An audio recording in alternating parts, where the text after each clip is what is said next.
raise your hands if you think the title of my speech, Look Before You Leap, is boring. Well, that's understandable because we all know that we look both ways before we cross the street, and we think before we say something stupid. Why? It's because we have common sense. Or do we? Mr. Contest Master, fellow Toastmasters, and most welcome guests, I will be the first to admit that on a few occasions I have made reckless decisions because I threw caution to the wind. Case in point, when I was 35 years old, I married a beautiful, very curvaceous woman based solely on a prophecy that we received from her charismatic spiritual leader. Well, maybe those curses had something to do with it, but the point is, I was fascinated by his prophecy that our union would produce a child who would grow up to be a world-renowned prophet. Now, during our brief courtship, she would never told me much about herself. But on the wedding night, she dropped a doozy on me. She said, I'm celibate. Say what? Now, that was a non-starter for me. And I kept asking myself, did she think she would have this child by an immaculate conception? But one thing is clear, neither of us looked before we leaped. And that marriage was short-lived. Well, moving forward, when I was 50-ish, my brother decided to play Cupid and introduced me to a woman who he thought I would match well with.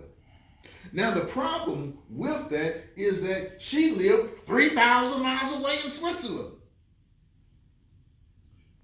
That was another non-starter on that same level as Sheila and this thing about celibacy. Nonetheless, I did have a conversation with Elaine, and surprisingly, it was very enjoyable. In fact, we had many, many more conversations following that. A few months after that initial meeting, she said she would travel to the U.S. for a conference. I said, great. Perhaps we can meet in Atlanta after your conference.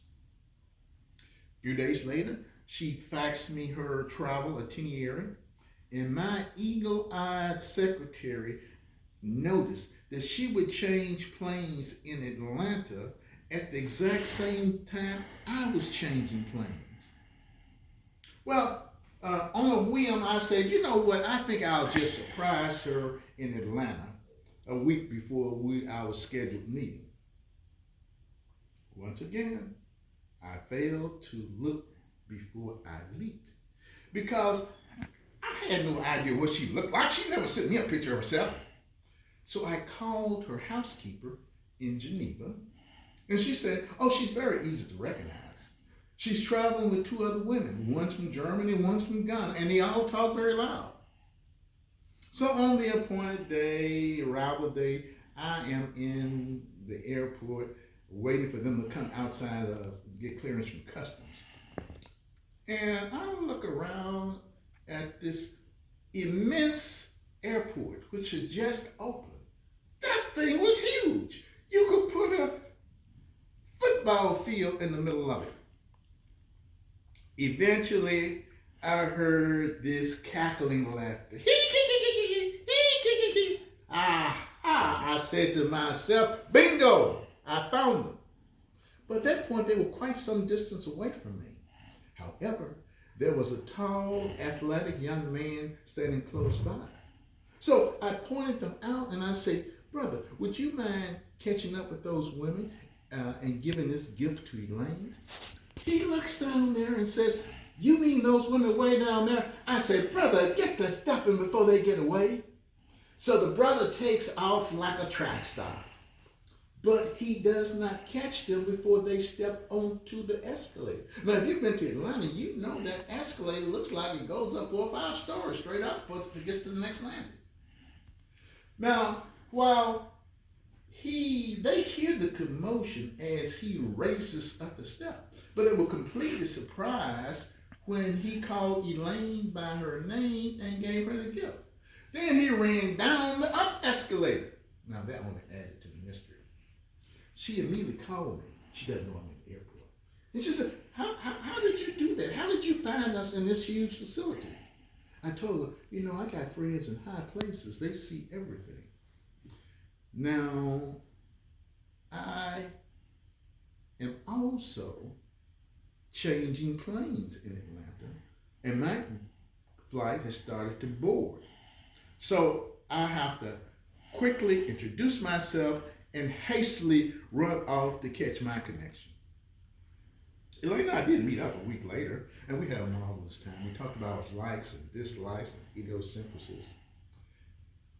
And as our relationship developed, we even tossed around the idea of what would be a respectable engagement. Now, I'm very conservative, and I said at least 5 to 6 years. But then when we thought about my advancing age, declining health, and loss of bodily functions, we decided to cut that down to 6 months. Well, Elaine and I have now been married for 20 years, and I can attest to the virtues of looking before you leap. Mr. Contest Master.